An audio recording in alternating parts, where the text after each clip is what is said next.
اس کے بعد 22واں پارہ شروع ہوا. اللہ تعالیٰ نے جب مدینہ پاک ہو گیا, یہودیوں سے پاک ہو گیا, اب ظاہر سی بات ہے پوری اسلامک کنٹری بن گئی, پورا اسلامک سٹی بن گیا. اب اس کے رہنے کے کچھ اصول و ضوابط بنائے کہ اس کے اندر کیسے اسلامک سماج ہوگا. اللہ تعالیٰ نے بہت ساری چیزیں بتائیں. سب سے پہلے اللہ کے نبی کے گھر سے شروعات ہوتی ہے. اللہ رب العالمین نے اللہ کے نبی کی بیویوں کو کچھ خاص احکام نازل فرمائے اور کہا ہے نبی کی بیویوں تمہیں یہ کرنا ہے. مطلب یہ تھا کہ جب نبی کی بیویوں کو لیے کرنے کے لیے کہا جا رہا ہے تو بقیہ عورتوں کو تو ضرور وہ بات کرنی چاہیے, وہ کام کرنا چاہیے. اللہ تعالیٰ نے فرمایا کہ اے نبی کی بیویوں, جیسے مالداری بڑھتی ہے تو بیویاں اپنا ڈیمانڈ بڑھا دیتی ہیں, تم میرے رسول کو اپنا ڈیمانڈ بڑھا کر پریشان نہ کرنا, اور اگر تم پریشان کرو گی تو میں اپنے رسول کو اختیار دوں گا کہ وہ تم سب کو طلاق دے دے, اس کے لیے میں دوسری بیویاں انتظام کر دوں گا. اللہ کے نبی نے کہا تھا کہ اے میری بیویوں, اگر تم چاہتی ہو دنیا تو لے جاؤ, دنیا مل جائے گی, لیکن میرے ساتھ نہیں رہ پاؤ گی, میں طلاق دے دوں گا. تو ایک نصیحت یہ ہوئی کہ کسی بیوی نے ڈیمانڈ نہیں کیا, اللہ کے نبی کے ساتھ رہنا سب نے پسند فرمایا. اس کے بعد اللہ نے فرمایا اے نبی کی بیویوں, تم اگر گناہ کرو گی تو تمہارا جو رتبہ سماج میں ہے تمہیں ڈبل گناہ دیا جائے گا, ڈبل سزا دی جائے گی. اور اسی طرح سے تم جو ثواب کا کام کرو گی, تمہارا رتبہ بڑا ہے تو تمہیں ڈبل اجر بھی دیا جائے گا. اور اس کے بعد اللہ نے فرمایا بات چیت کرنے کا تم عورتوں کا انداز کیا ہوگا. فرمایا فلا تخضعن بالقول, اے نبی کی بیویاں تم عام عورتوں کی طرح نہیں ہو, تم لچکدار آواز میں گفتگو نہیں کرنا. وقلن قولا معروفا, معروف انداز میں صحیح بات کہنا. وقرن فی بیوتکن, اپنے گھروں میں زیادہ تر رہا کرنا. ولا تبرجن تبرج الجاہلیت الاولی, جاہلوں کی طرح, جاہلیت کی طرح اپنے آپ کو بناؤ سنگار کر کے روڈ اور سماج کی زینت نہ بننا. واقمن الصلاۃ, اور نماز کی پابندی کرنا. وآتین الزکاۃ, اور زکوٰۃ ادا کرتے رہنا. واطیعن اللہ ورسولہ, اور اللہ اس کے رسول کی پیروی کرنا. واذکرن ما یتلی فی بیوتکن من آیات اللہ والحکمہ, اور تمہارے گھر میں جو قرآن کی آیتیں اترتی ہیں اس کی تلاوت کرنا. جو حدیثیں تمہارے گھر میں تمہارا نبی تمہارا شوہر بتا رہا ہے, ان حدیثوں کا آپس میں مدارسہ کرنا, پڑھنا اور سمجھنا سمجھانا. یہ نبی کی بیویوں کو اللہ رب العالمین نے حکم دیا. یہ تقریباً 12 احکام نبی کی بیویوں کو دیے گئے. اس کے بعد اللہ تعالیٰ نے آپ صلی اللہ علیہ وسلم کی شادی آسمان سے ہو گئی تھی, لیکن ولیمہ تو زمین پر ہوا. اسی ولیمے میں کچھ گڑبڑی ہو گئی تو اللہ نے اس کے لیے آیت اتار دی کہ دعوت کھانے کے کیا اصول ہیں. آپ کو دعوت ملتی ہے, ہم سب کو ولیمے کی دعوت کہیں نہ کہیں دعوت ملتی ہے. دعوت میں ہمیں جانا کب ہے اللہ نے اس میں بتایا. دعوت کے آداب کیا ہیں, دعوت کھانے کے. اللہ تعالیٰ نے فرمایا یا ایھا الذین آمنوا لا تدخلوا بیوت النبی الا ان یؤذن لکم الی طعام غیر ناظرین اناہ, اے ایمان والو تم نبی کے گھر میں بغیر اجازت کے داخل نہ ہوا کرو. ولیمے کا دن تھا, اللہ کے نبی صلی اللہ علیہ وسلم کو ولیمہ ہو رہا ہے. کچھ لوگ پہلے آ کر بیٹھ گئے, ابھی کھانا بنا ہی نہیں تو پہلے آ کر بیٹھ گئے. اللہ تعالیٰ نے فرمایا اے ایمان والو جب تک تمہیں اجازت نہیں دی جائے تب تک نبی کے گھر میں تم داخل نہ ہونا. پہلی ہدایت. دوسری ہدایت یہ, جب تک تمہیں بلایا نہ جائے, گرچہ تمہیں دعوت مل گئی ہے, آ کر بیٹھ کر نظریں گڑا کر برتن کو دیکھنا یہ بھی منع ہے. آتے نا لوگ پہلے بیٹھ جاتے ہیں اور انتظار کرتے ہیں ابھی پکنے دو. یہ دعوت کے آداب میں سے نہیں ہے. اللہ نے اس کو منع کیا, کہا غیر ناظرین اناہ, برتنوں کو بیٹھ کر دیکھنے کی ضرورت نہیں ہے. وَلَكِنْ إِذَا دُعِيتُمْ فَادْخُلُوا, جب تمہیں بلایا جائے تو اندر آ جایا کرو. طَعِمْتُمْ فَانْتَشِرُوا وَلَا مُسْتَانِسِينَ لِحَدِيثٍ, اور فرمایا جب کھانا کھا چکو چپکے سے اپنے گھر نکل لو, وہاں بیٹھ کے بکواس کرنے کی ضرورت نہیں. 2 احکام, ایک تو بغیر اجازت کے جانا نہیں, دوسرا یہ کہ پہلے جا کر بیٹھ کے انتظار نہیں کرنا, جب کھانا پک جائے بلایا جائے تب جاؤ, اور تیسرا یہ کھانے کے بعد بیٹھ کے وہاں تمہیں بکواس نہیں کرنا, لمبی چوڑی ہانک رہے ہو ادھر کی ادھر کی ایران توران کی. اس میں یہ ہے بیان کہ اللہ کے نبی صلی اللہ علیہ وسلم کہ گھر میں ولیمہ ہے, اس صحابہ کرام کھانا کھانے کے بعد بیٹھ گئے اور اچھی خاصی گفتگو ہو گئی, لیکن اللہ کے نبی صلی اللہ علیہ وسلم انسان ہی تو تھے. گرچہ یہ آداب کے خلاف تھا, لیکن اللہ کے نبی ایک بشر ہونے کے ناطے اپنے گھر میں آئے ہوئے مہمانوں کو بولنا نہیں چاہتے تھے, لیکن دل میں آپ کو تکلیف ہو رہی تھی, اور دل کی باتوں کو اللہ جانتا ہے. اللہ تعالیٰ میرے نبی کی دلی تکلیف کو بھی برداشت نہیں کر رہا ہے اور آیت اتار رہا ہے ان ذالکم کان یؤذی النبی فیستحیی منکم واللہ لا یستحیی من الحق. اے مسلمانوں تمہاری اس حرکت سے تمہارے پیغمبر کو تکلیف ہوئی ہے, تمہارے نبی کو درد ہوا ہے, لیکن وہ شرم کی وجہ سے تم سے تمہیں نہیں بتا رہا ہے، تمہیں نہیں کہہ رہا ہے، لیکن اللہ رب العالمین تمہاری کوئی خاطر نہیں کر رہا ہے، تم سے کوئی شرم نہیں کر رہا، حق بات بیان کر دے رہا ہے، اب ایسا مت کرنا۔ تو دعوت کے چند آداب اللہ نے اسی بہانے سے مسلمانوں کو سکھائے۔ اس کے بعد اللہ نے کہا نبی کی جو بیویاں ہیں وہ تمام مسلمانوں کی ماں ہیں، نبی کی بیویاں تمام مسلمانوں کی ماں ہیں، اور نبی صلی اللہ علیہ وسلم ہر مسلمان کی جان سے پہلے، ہر مسلمان کی جان سے پہلے نبی کا مقام و مرتبہ ہے۔ فرمایا النبی اولا بالمؤمنین من انفسہم، لوگوں کی جانوں سے زیادہ نبی کی اہمیت ہے، وازواجہ امہاتہم، اور نبی کی بیویاں تمام مسلمانوں کی مائیں ہیں۔ اور آگے اللہ رب العالمین نے فرمایا ہے ولا ان تنکحوا ازواجہ من بعدہ ابدا، مسلمانوں میں سے کوئی بھی مسلمان نبی کی بیویوں سے نبی کے وفات کے بعد شادی نہیں کر سکتا، ان سے نکاح نہیں کر سکتا۔ اسی لیے حضرت عائشہ رضی اللہ تعالی عنہا کی عمر جب اللہ کے نبی کی وفات ہوئی تقریباً 18 سال صرف تھی، اس کے بعد وہ کئی سال تک جی، شادی انہوں نے نہیں کیا۔ کیوں؟ مسلمانوں میں سے کسی کے لیے جائز ہی نہیں تھا کہ اپنی ماں کو پیغام نکاح دے، اللہ نے منع فرمایا تھا۔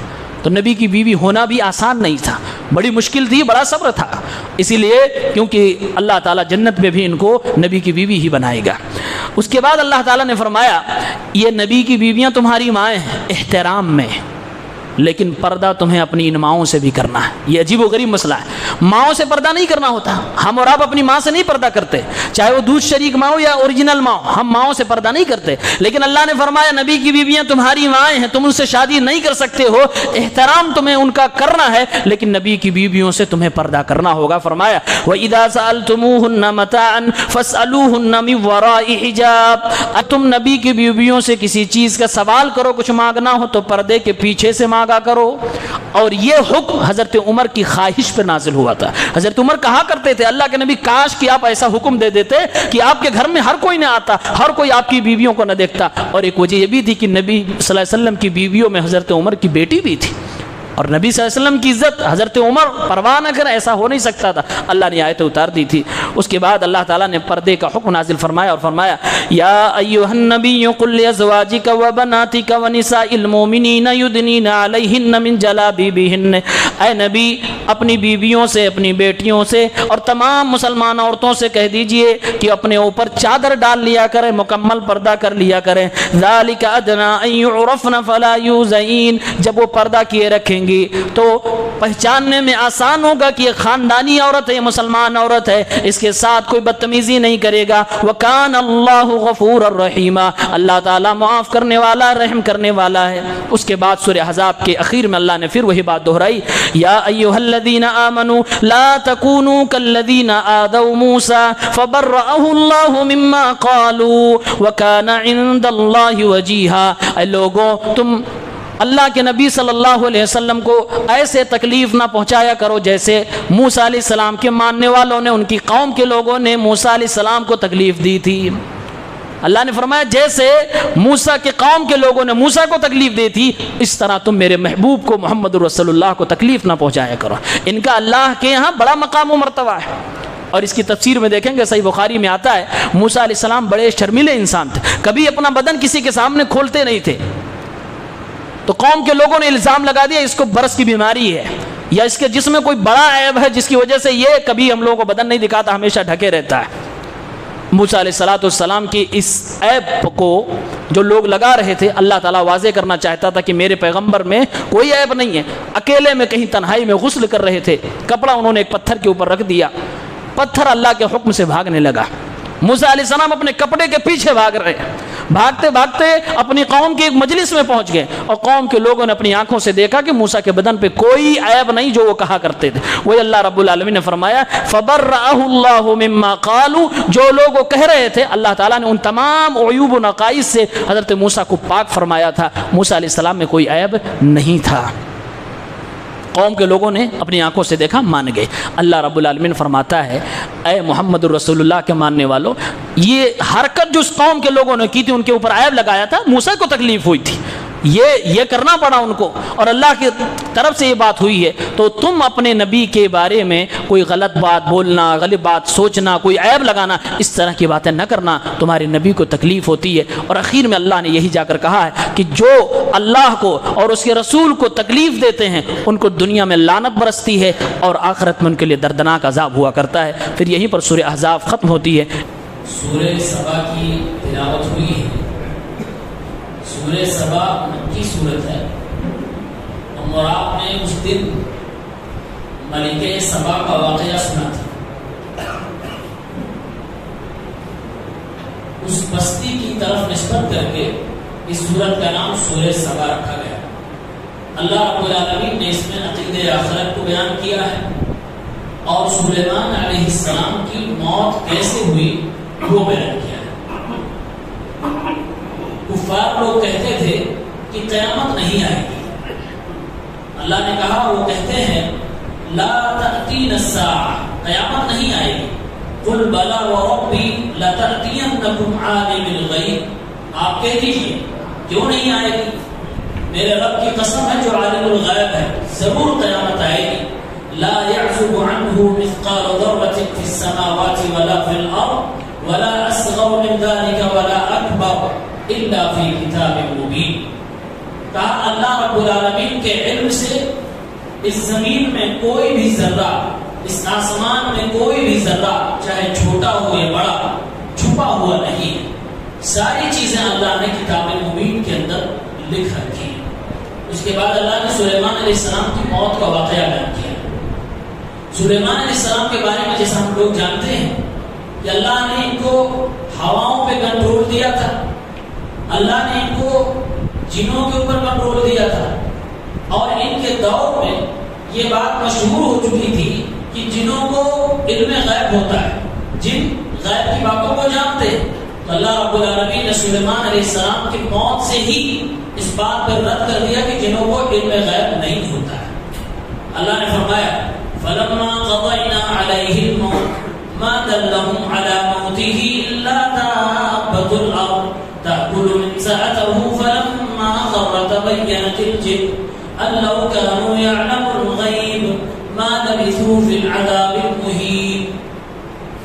اللہ نے کہا جب ہم نے سلیمان علیہ السلام کو موت دے دی، سلیمان علیہ السلام ایک مسجد یا کوئی عبادت خانہ یا کوئی عمارت بنانے کے لیے جنوں کو لگاتے ہیں، جن عمارت بنا رہے، بلڈنگ بنا رہے، اور بغل میں سلیمان علیہ السلام ایک اپنا حجرہ بنا کر اس میں اللہ کی عبادت میں لگ جاتے ہیں، وہیں سے نگرانی بھی کر رہے ہوتے ہیں، عبادت کر رہے ہیں کھڑے کھڑے اللہ رب العالمین کی، اور عبادت کافی دیر سے کر رہے تھے، تو بغل میں انہوں نے لاٹھی کا سہارا لیا ہوا تھا، اور اسی حالت میں ان کی وفات ہوئی، عبادت کرتے ہوئے لاٹھی کے سہارے سے اسی حالت میں ان کی وفات ہو گئی۔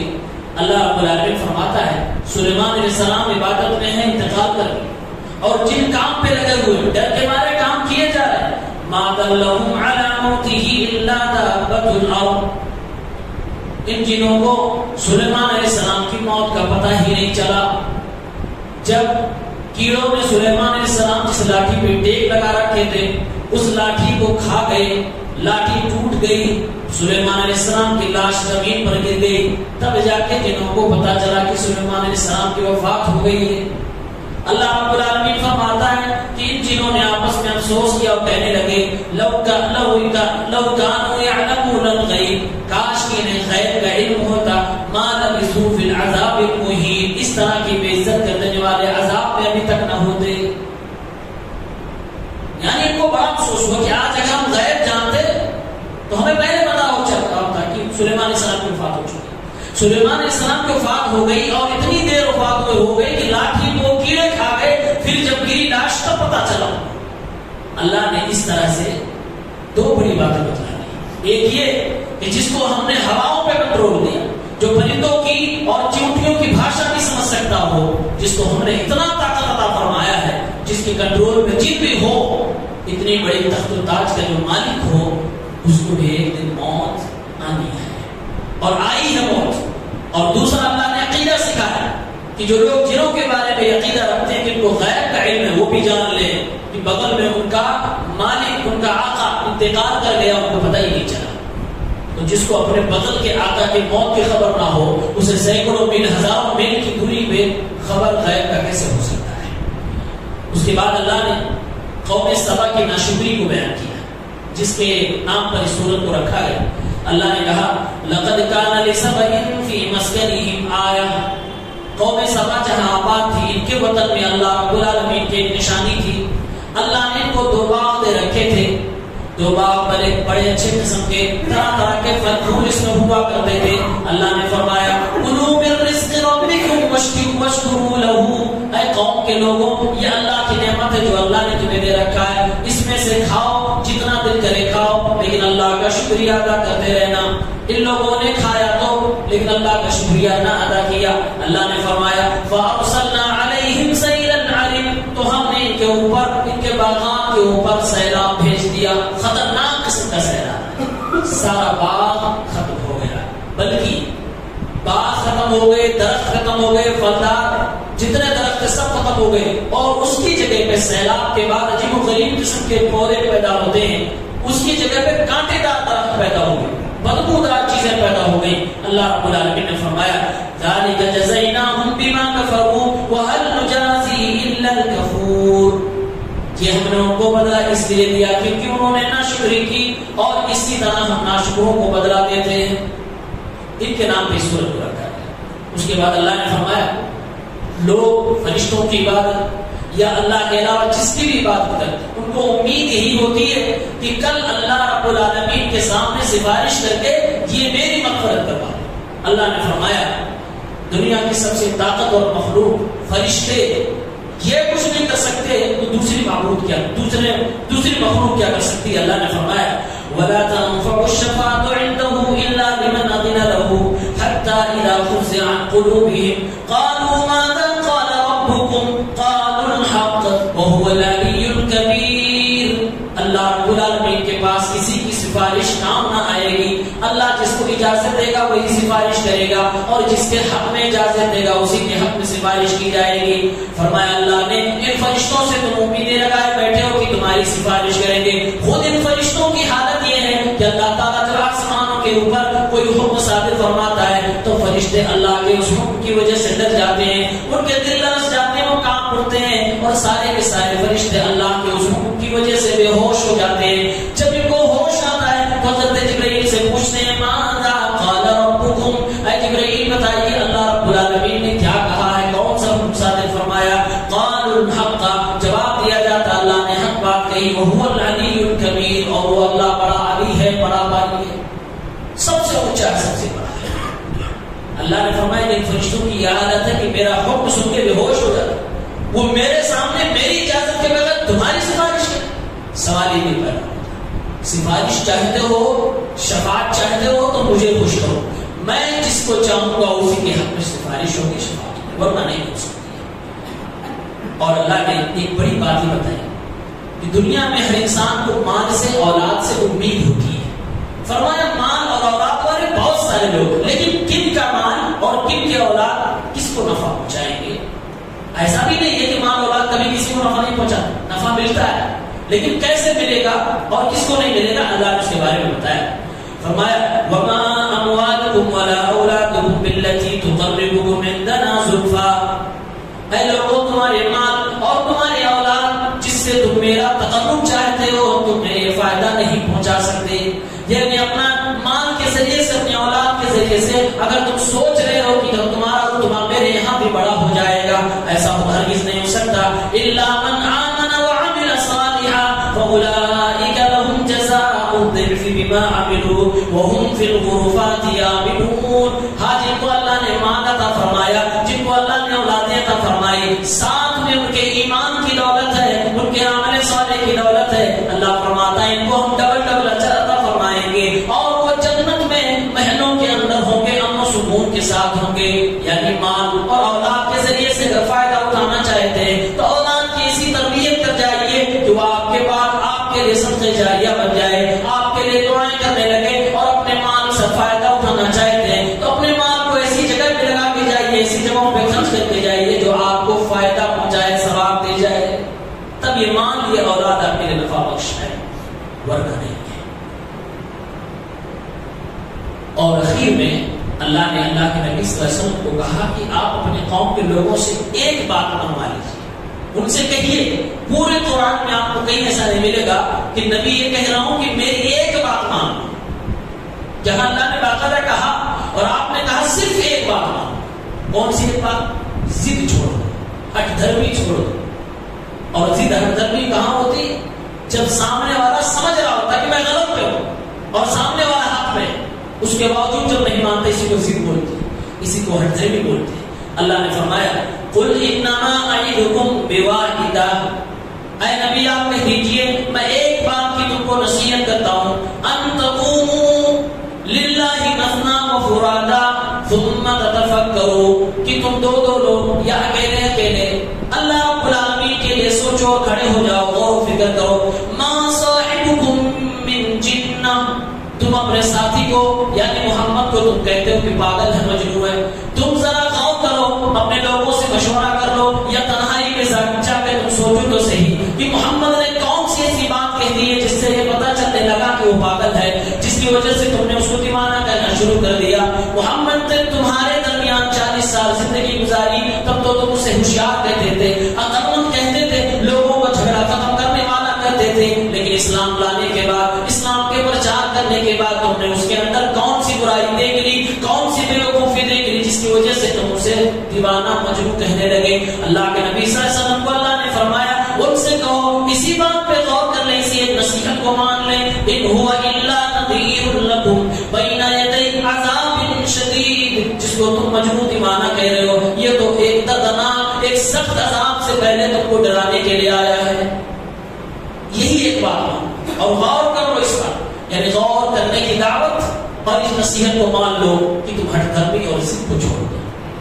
اس کے بعد اللہ رب العالمین نے سورہ فاطر کو ذکر کیا ہے۔ سورہ فاطر یہ بھی ایک مکی سورت ہے، اس میں اللہ رب العالمین نے معبودات باطلہ کی بے بسی کو بیان کیا کہ اللہ کے علاوہ جتنے لوگوں کی پرورش، جتنے ہستیوں کی عبادت ہوتی ہے، پرستش ہوتی ہے، جتنے لوگوں کی عبادت ہو رہی ہے، پوجا ہو رہی ہے، ان کی کوئی حیثیت نہیں ہے۔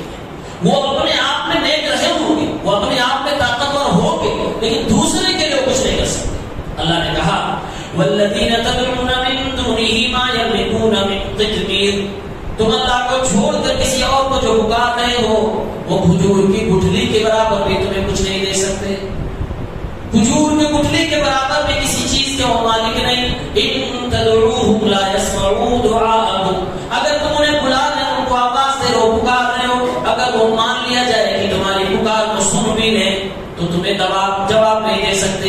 وَلَوْ سَمِعُوا مَا اسْتَجَابُوا لَكُمْ، اگر سن لیں تو جواب بھی نہیں دے سکتے اور پھر باتوں سنیں گے ہی نہیں۔ وَيَوْمَ الْقِيَامَةِ يَكْفُرُونَ بِشِرْكِكُمْ، اور قیامت کے دن تمہاری اس عبادت کا، تمہاری شرک کا وہ انکار بھی کر دیں گے اور کہیں گے اللہ میں اس سے بری ہوں۔ وَلَا يُنَبِّئُكَ مِثْلُ خَبِيرٍ، یہ باتیں جو میں بتلا رہا ہوں یہ اللہ کے علاوہ کوئی نہیں بتا سکتا۔ یہ اللہ نے فرمایا یہ جو ہستیاں گزر چکی ان کے بارے میں، ان کے پاور کے بارے میں، طاقت کے بارے میں میں ہی بتا سکتا ہوں، کوئی اور تم کو یہ بھی نہیں بتا پائے گا کہ ان کے اندر پاور کیا ہے، ان کے اندر طاقت کیا ہے۔ اس کی اگلی ہی آیت میں اللہ تعالیٰ نے ہم سب کو خطاب کے فرمایا یا ایھا الناس انتم الفقراء الی اللہ واللہ هو الغنی الحمید، اے دنیا کے لوگوں تم سب کے سب محتاج ہو، فقیر ہو اللہ کے آگے، تم سب اللہ رب العالمین کے محتاج ہو، اللہ کسی چیز کا محتاج نہیں، تمہارا محتاج نہیں، تمہاری عبادت کا محتاج نہیں، تمہاری مال و دولت صدقات و خیرات کا محتاج نہیں۔ واللہ هو الغنی الحمید، اللہ تعالیٰ بے نیاز ہے، تعریف کیا جاتا ہے، آسمانوں کے فرشتے اس کی تعریف میں، زمین کی ساری مخلوقات اس کی تعریف و تسبیح میں لگے ہوئے ہیں۔ تمہاری عبادت سے اللہ کو کوئی فائدہ پہنچانے والا نہیں، اللہ تعالیٰ غنی ہے، تم محتاج ہو۔ یہاں مفسرین نے لکھا ہے، اللہ نے کہا یا ایھا الناس، اے تمام لوگوں۔ فقیر اللہ نے کسی خاص انسانیت کو، کسی خاص درجے کے لوگوں کو نہیں کہا، اس میں انبیاء بھی شامل ہیں، انبیاء کو بھی کہہ رہا اللہ تم فقیر ہو، میرے محتاج ہو۔ اس میں نیک لوگوں کو، صدیقین کو، صالحاں کو، شہداء کو، تمام انسانیت کو اللہ فرما رہا تم میرے محتاج ہو۔ کوئی کتنے بھی رتبے پہ پہنچ جائے وہ اللہ کی محتاجی سے بے نیاز ہو سکتا۔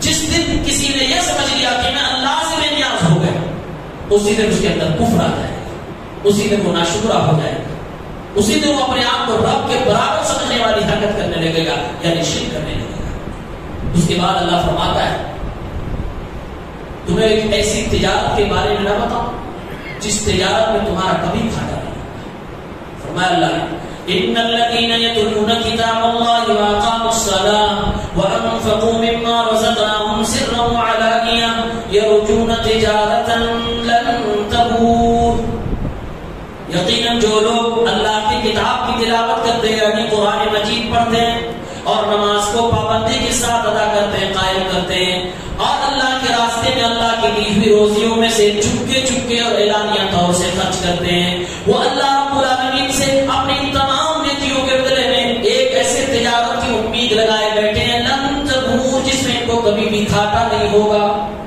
یعنی ایک ایسی تجارت ہے کہ تم اللہ رب العالمین کے لیے نیکیاں کرو، اللہ کے کلام کی تلاوت کرو، نماز کی پابندی کرو، اور اللہ نے جو دے رکھا ہے اس کو چپکے سے اور اعلانیہ طور سے خرچ کرو۔ مفسرین نے لکھا ہے چپکے سے خرچ کرنے کا مطلب یہ ہے کہ عام صدقات کرو، اور اعلانیہ طور سے خرچ کرنے کا مطلب یہ ہے کہ زکات کو ادا کرو، فرض جو ہے وہ ادا کرو۔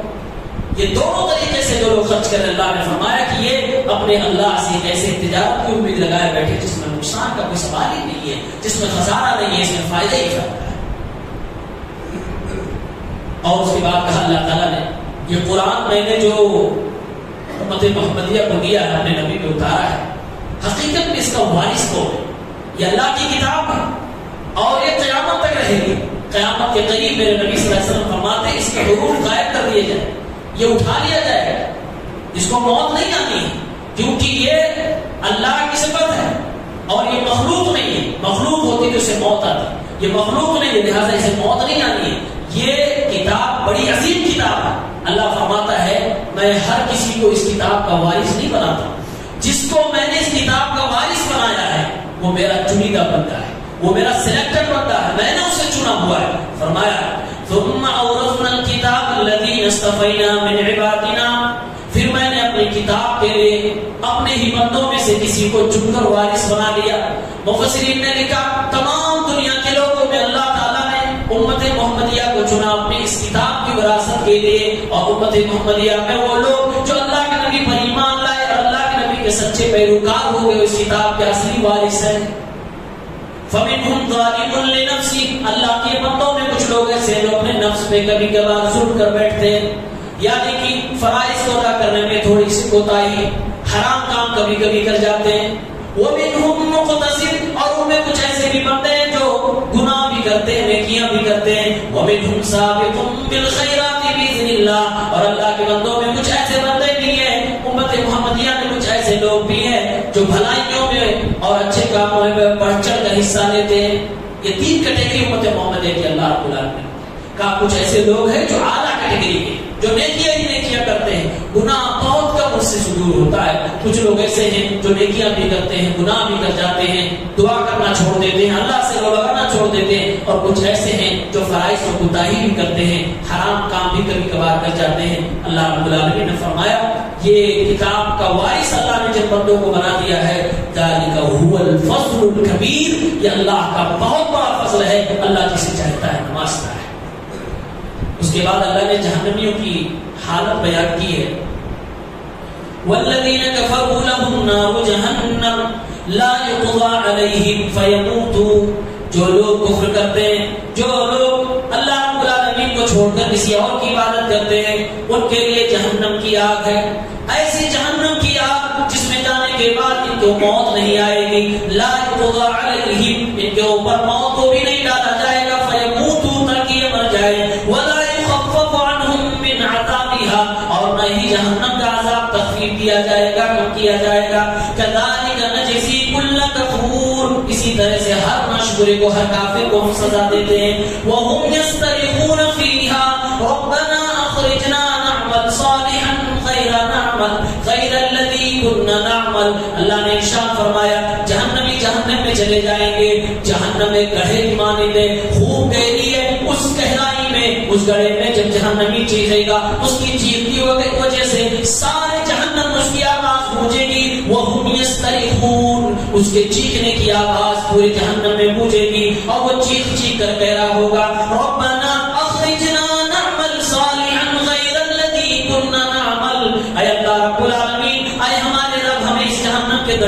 نکال دے.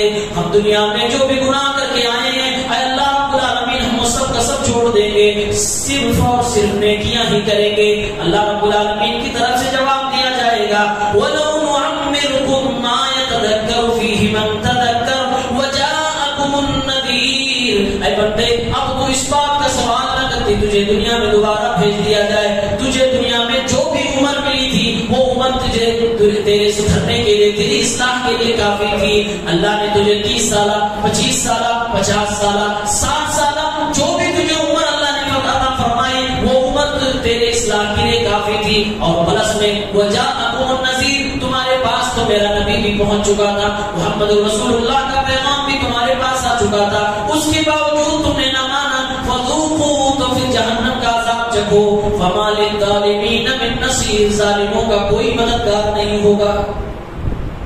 یستریخون کا تفسیر کیا ہے شیخ جلال الدین قاسمی حفظہ اللہ نے کہا اس لفظ سے ایسا لگ رہا ہے کہ جیسے بڑے ہال میں کوئی ہو چلائے, اس کی آواز جیسے پورے ہال میں گونجتی ہے, ایسے جہنمی جہنم کے اندر چیخ رہے ہوں گے اور اس کی آواز پورے جہنم میں گونج رہی ہوگی اور چیخ چیخ کر کے ہی اللہ سے التجا کر رہے ہوں گے کہ دوبارہ ایک چانس اور دے دیں. دوسری آیت میں اللہ نے فرمایا قال اخسئوا ولا تكلموا, دور ہو جاؤ میری نظروں سے, مجھ سے بات بھی نہ کرو. اللہ ڈانٹے گا پھٹکار کے بھگا دے گا. تو یہ جہنمی کی حالت ہے. اللہ نے فرمایا کہ کبھی کبھی اللہ عذاب کو مؤخر کر دیتا اور ڈیلے کر دیتا. تو لوگ سمجھتے ہیں ہم گنہگار ہی نہیں, ہم تو اچھے بھلے چل رہے ہیں. اللہ نے فرمایا کرتوت تو تمہارے ایسے ہیں کہ ہر قدم پہ عذاب ہے, لیکن میں کبھی کبھی عذاب کو اس لیے روک دیتا ہوں کہ تمہاری وجہ سے اس دھرتی پر بہت ساری مخلوقات کو نقصان ہو جاتا ہے, بہت سارے چرندوں پرندوں کو, بہت سارے جانوروں کو, بہت ساری مخلوقات کو بڑا نقصان اٹھانا پڑتا ہے. کبھی کبھی عذاب اس لیے بھی میں روک دیتا ہوں. لیکن عذاب کو روک دینے کا, ڈیلے کر دینے کا, تاخیر کر دینے کا یہ مطلب نہیں ہے کہ تمہارا گناہ بھی معاف کر دیا گیا اور تمہیں یوں ہی بے لگام چھوڑ دیا گیا. فرمایا اللہ تعالیٰ نے وَلَوْ يُعَاقِبُ اللَّهُ النَّاسَ بِمَا كَسَبُوا, اگر اللہ تعالیٰ لوگوں کے گناہوں کی وجہ سے پکڑنا شروع کر دے, جیسے جیسے لوگ گناہ کرتے ہیں فوراً اللہ پکڑنا شروع کر دے. مَا تَرَكَ عَلَىٰ ظَهْرِهَا مِن دَابَّةٍ, اس زمین پر کوئی بھی جانور باقی نہ بچے گا, کوئی بھی کیڑا مکوڑا نہ باقی بچے گا. اتنے لوگ گناہ کرتے, اتنے برے کرتوت ہیں کہ اللہ قدم قدم پہ اگر ان کو سزا دینے لگے, کوئی چرندوں پرند, کوئی مخلوق, کوئی دوسری مخلوق نہ باقی بچے گی. وَلَٰكِنْ يُؤَخِّرُهُمْ إِلَىٰ أَجَلٍ مُّسَمًّى, بلکہ اللہ تعالیٰ ان کو ایک معینہ وقت کے لیے مؤخر کیے ہوئے, ان کو روکے ہوئے. فَإِذَا جَاءَ أَجَلُهُمْ فَإِنَّ اللَّهَ كَانَ بِعِبَادِهِ بَصِيرًا, جب وہ وقت آ جائے گا تو کوئی لیٹ نہ کیا جائے گا. اللہ اپنے بندوں کی کرتوتوں سے بخوبی واقف ہے, دیکھ رہا ہے.